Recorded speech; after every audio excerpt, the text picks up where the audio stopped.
Men of Athens, do not interrupt me with noise, even if I seem to you to be boasting. For the word that I speak is not mine, but the speaker to whom I shall refer, it is a person of weight. For of my wisdom, if it is wisdom at all, and of its nature, I will offer you the god of Delphi as witness. You know Chaerephon, I fancy. He was my comrade from a youth, and the comrade of your democratic party. Well, once he went to Delphi and made so bold as to ask the oracle this question. And gentlemen, don't make a disturbance at what I say. For he asked if there were anyone wiser than I. Now, the Pythia replied that there was no one wiser.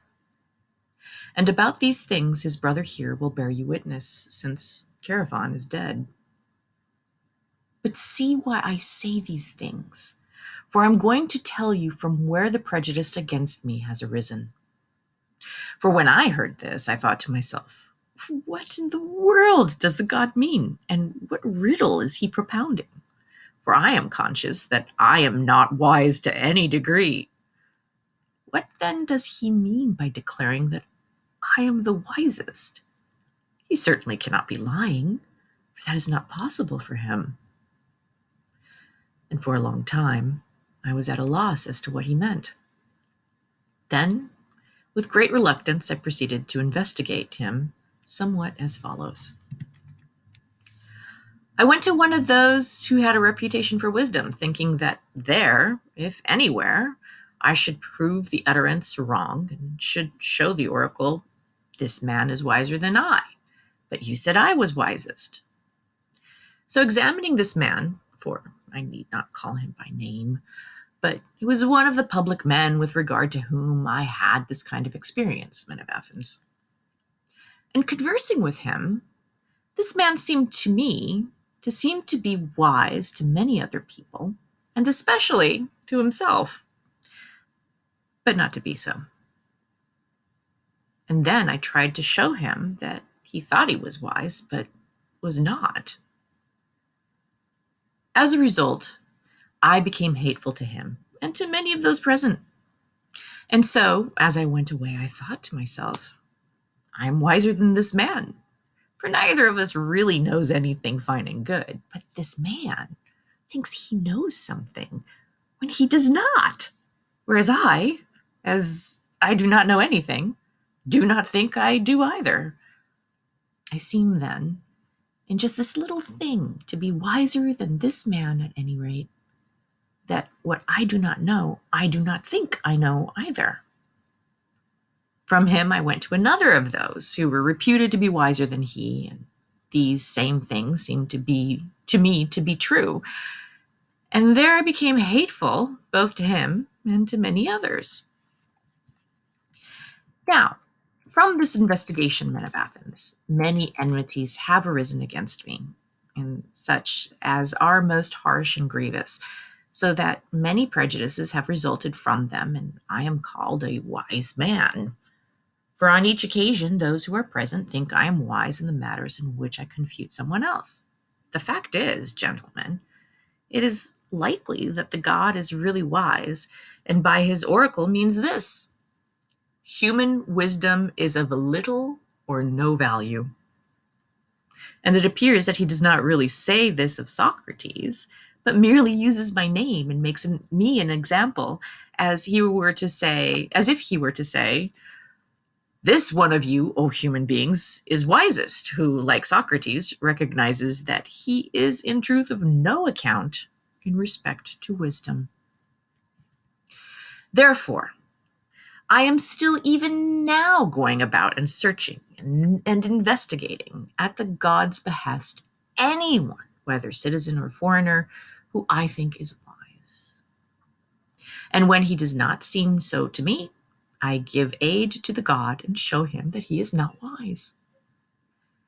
And by reason of this occupation, I have no leisure to attend to any of the affairs of my state worth mentioning, or of my own, but am in vast poverty on account of my service to the god.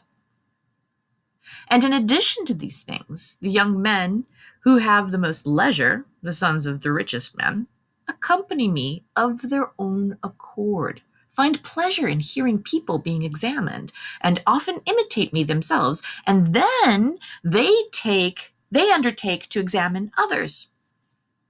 And then I fancy they find a great plenty of people who think they know something, but know little or nothing. As a result, therefore, those who are examined by them are angry with me instead of being angry with themselves, and say that Socrates is a most abominable person and is corrupting the youth. And when anyone asks them, by doing or teaching what? I have nothing to say.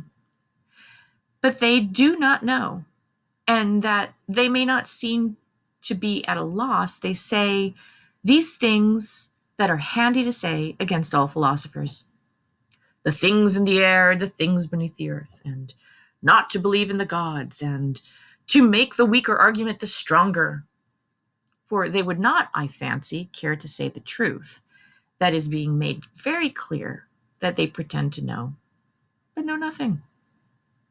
If you should say to me, Socrates, this time we will not do as Anytus says, but we will let you go. On this condition, however, that you no longer spend our time in this investigation or in philosophy. And if you are caught doing so again, you shall die. If you should let me go on this condition, which I have mentioned, I should say to you, men of Athens, I respect and love you, but I shall obey the god rather than you. And while I live and am able to continue, I shall never give up philosophy or stop exhorting you and pointing out the truth to any one of you whom I may meet, saying in my accustomed way, most excellent man, are you, who are a citizen of Athens, the greatest of cities and the most famous for wisdom and power, not ashamed to care for the acquisition of wealth and for reputation and honor, when you neither care nor take thought for wisdom and truth and the perfection of your soul? And if any one of you argues the point and says he does care, I shall not let him go at once, nor shall I go away, but I shall question and examine and cross-examine him. And if I find that he does not possess virtue, but says he does, I shall rebuke him for scorning the things that are of most importance and caring more for what is of less worth. This I shall do to whomever I meet, young and old, foreigner and citizen, but most to the citizens, inasmuch as you are more nearly related to me. For know that the God commands me to do this. And I believe that no greater good ever came to pass in the city than my service to the God. For I go about doing nothing else than urging you, young and old, not to care for your persons or your property more than for the perfection of your souls, or even so much. And I tell you that virtue does not come from money, but from virtue comes money and all other good things to man, both to the individual and to the state. If by saying these things I corrupt the youth, these things must be injurious. But if anyone asserts that I say other things than these, he says what is untrue. Therefore, I say to you, men of Athens, either do as Anytus tells you, or not, and either acquit me or not, knowing that I shall not change my conduct, even if I am to die many times over. For know that if you kill me, I being such a man as I say I am, you will not injure me so much as yourselves. And so, men of Athens, I am now making my defense not for my own sake, as one might imagine, but far more for yours, that you may not, by condemning me, err in your treatment of the gift the God gave you. For if you put me to death, you will not easily find another who, to use a rather absurd figure, attaches himself to the city as a gadfly to a horse, which, though large and well-bred, is sluggish on account of his size and needs to be aroused by stinging. I think the god fastened me upon the city in some such capacity, and I go about arousing and urging and reproaching each one of you, constantly alighting upon you everywhere the whole day long. Such another is not likely to come to you, gentlemen, but if you take my advice, you will spare me. But you perhaps might be angry, like people awakened from a nap, and might slap me, as Anytus advises, and easily kill me. Then you would pass the rest of your lives in slumber, unless the god, in his care for you, should send someone else to sting you. And that I am, as I say, a kind of gift from the god, you might understand from this. For I have neglected all my own affairs, and have been enduring the neglect of my concerns all these years. But I am always busy in your interest, coming to each one of you individually like a father or an elder brother, and urging you to care for virtue. Now, that is not like human conduct.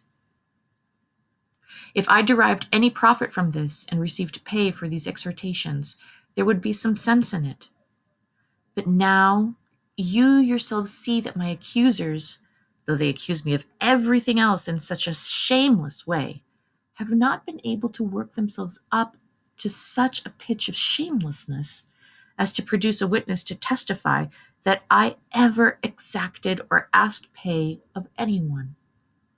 For I think I have a sufficient witness that I speak the truth, namely, my poverty. I was never anyone's teacher. If anyone, whether young or old, wishes to hear me speaking and pursuing my mission, I have never objected, nor do I converse only when I am paid and not otherwise. But I offer myself alike to rich and poor.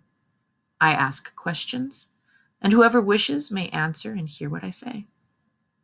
And whether any of them turns out well or ill, I should not justly be held responsible, since I never promised or gave any instruction to any of them. But if any man says that he ever learned or heard anything privately from me, which all the others did not, be assured that he is lying. But why, then, do some people love to spend much of their time with me? You've heard the reason, men of Athens, for I told you the whole truth. It is because they like to listen when those are examined who think they are wise and are not so, for it is amusing.